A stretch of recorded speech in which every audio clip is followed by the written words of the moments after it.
this is Michael. Just going to go over kind of what I take bear hunting for little overnight trips kind of in the surrounding mountains outside of Bozeman. So let's start with the pack. Recently switched to Sawtooth. It's a 45-liter pack from Mystery Ranch, and I like it so far. It's my first experience with the guide light frame. It's got a lot more padding than what I'm used to, and I do actually run it with a lid typically, but I forgot that. On the pack I also have my rangefinder here. It's just a little vortex guy, but works pretty nice. It's always on your hip. I don't typically have to use it a whole lot unless I'm about to take a shot. So as far as boots go, this is the Beartooth 200 gram. I would actually probably be preferring to wear Timberlines, but I've got a hunt in Alaska this fall, so just trying to break these in, just get a little bit more insulation on the inside. Probably can't see, but I have the Sheep Feet custom orthotics, which are really nice. Really like those. As far as clothes go, typically I'll run either mostly Duckworth, huge on just wearing wool as much as possible. This is the Vapor Henley, so I like the Henley because you can dump heat pretty easily. It's a really nice solid base layer option. And then I either run the Comet Snorkel, so nice little hood, big zipper. This is a two-phase fabric, so polyester and wool, a little bit heavier for, you know, if it's going to be a colder weekend, if it's going to be warmer. Like this weekend I think it's supposed to be 80 degrees on Saturday. I will run the Vapor Snorkel, so a lot lighter, you can just about see through it. I run this all archery season too. It's just a really nice piece, especially again with the zipper and the hood. If it's really warm, I'll just run this t-shirt. This is Maverick, so this is 100% wool. Super light, really high stretch. I've had this for 4 or 5 months and I haven't had to wash it. Just doesn't hold any odor at all, which is really nice. Pants, probably overkill, but these are just my go-tos. The Sika Timberline pant. I run these with suspenders. I just really like how comfy these are, super soft.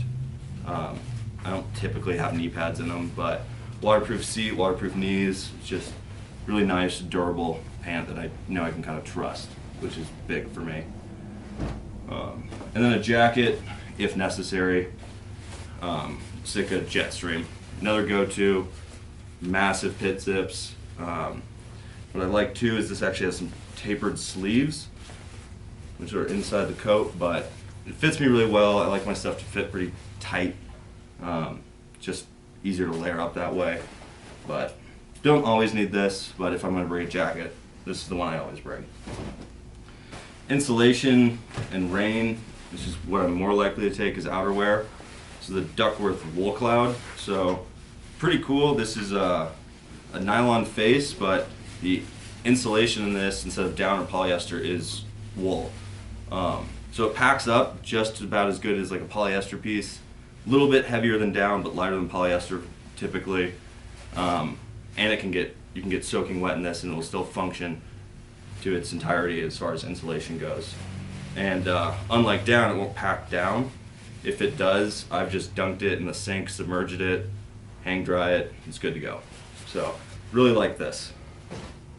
And then the Sitka Vapor Shake Dry, incredibly packable, insanely light.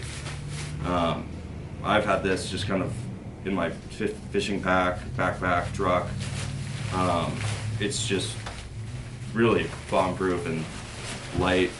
Anything more than, like, you know, flash rainstorms typically here, so you just throw that on, shake it off, put it back in your pack.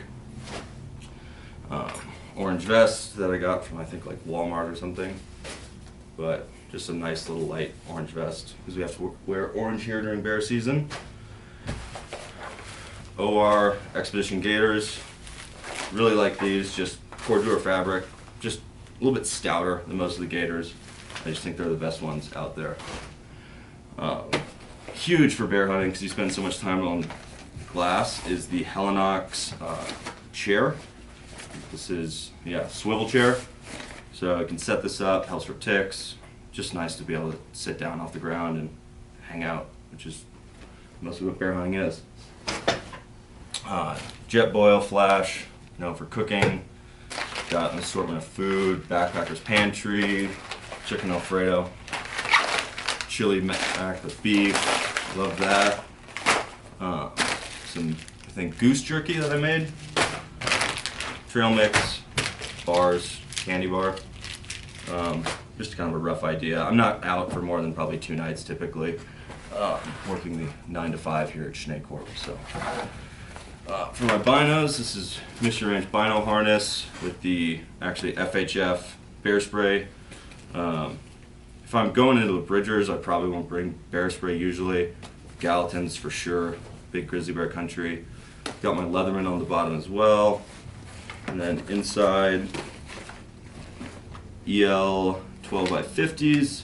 And these have a plate with a Bino adapter, so I can just throw that right on my tripod with glass. It's just a little bit easier on the eyes than sitting behind a spotter all day. So, pretty heavy, to be honest, but it's a nice little kit. Deerskin gloves with some fleece lining. Don't always need them, but just bomb-proof gloves. I go through a pair of these like probably once every 3 years or so. My tent, this is old, reliable. It sits in my toolbox for most of the time. I don't take it in the bag. I pack down the rainfly and then just take the poles and the tarp. Would like to go lighter at some point, but for all intents and purposes, this has been a completely fine tent. I think it's an MSR. I'm not even sure what brand or model at this point. The Hubba Hubba, apparently. Trekking poles, carbon distance Z's. They don't adjust, which is kind of the con, but they're incredibly light and they just pop up really quickly. So I like these a lot. Knife, I usually take like a big fixed blade just for popping joints and stuff if necessary. This is just a CRKT big knife. And it's light, so. This is the Acticore Petzl. I like this because you can actually recharge it or run AAAs. So I bring some extra batteries. This does a pretty good job if you can charge it. I've got a Goal Zero too that I can charge it with. So, typically if you've got it on the high beam, it's probably about a day. Every day you need to charge it, but extra batteries, low beam, not really an issue. Our Galley High Country game bags. This is the Thermarest Neo Air, which is super light, is a huge plus, but it's really loud. So if you're alone, it's not a big deal, but if you're rolling around, which I do when I sleep, you will wake up your neighbors and they will get upset at you for it. Ammo pouch is just an old Schnee's one we used to make. Zoleo, this is kind of a newer thing for me. I like this a lot. All my maps are on my phone. So kind of, I guess, similar function like a Garmin InReach Mini. But you can just text directly off the app from this. If you do happen to come into service, you won't get charged. It'll detect that you've got LTE or whatever. And the SOS button is right there. And you can set up a lot of contacts to either check in or, if you have to hit the SOS button, it'll go out to whoever you want it to go out to. Phone scope. Love the Digiscope just because it's cool. This is the beauty, the Swarovski ATX 95mm. I just like this thing. It's big, it's heavy, but you can see really far, you can see really clear. It makes digiscoping quite enjoyable. This is a Hilleberg tarp. If it's raining and I'm glassing and I want to be outside, set this up. Or the old tent, kind of suspect on the waterproofness at the moment. So if I know it's going to rain, I can throw this over the tent. I've got no issues there. Goal Zero solar panel,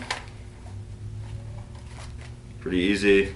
You usually have carabiners on this too. You can run off the back of your backpack if you're hiking, charge stuff, or just leave it set up at camp, charge stuff while you're away. I typically bring like 1 or 2 battery packs. If I'm not going far, I'll just charge up my headlamp or something like that too. This is a Work Sharp knife sharpener, super easy, really light too, so it's kind of one of the better options I found. Gerber bone saw, for the pelvic area. These, just a bag of batteries, lighter, paracord. I typically use plastic bags just because they're easy and I've got a bunch of them. A little cup for coffee. A lot of sitting around, a lot of coffee drinking. Toothbrush and toothpaste and a cadence pod, which are pretty nice. A friend of mine actually is the engineer for these, and they're just nifty little pods. You don't have to worry about your toothpaste exploding or anything like that. Just throw it in here and you're good to go. And tripod. This is an old Swarovski tripod with a Manfrotto head. It's banged up because I actually left it on a hunt 3 years ago, and then this year I actually was able to go hunt that same ranch again. And we weren't seeing anything, so I went to go find this tripod, which I did. And it's good, it's light, it's solid. I've got some field optic stuff too, like the micro light, which the camera's actually on. This is just a little bit more stable for such big glass. So I don't really mind the extra weight there. But yeah, more or less, that's essentially it. That's what I take into the woods. So there you have it. Oh, and Western Mountaineering Versalite. I left mine at home, so this is a floor one, but Versalite, Western Mountaineering, super light, super warm. I think it's a 20-degree bag, but I've never gotten cold in one. It's pretty warm. Holds its baffles well as long as you store it in a stuff sack or hang it if you can. Big fan of those bags. Probably, in my opinion, the best out there. So that officially rounds everything out.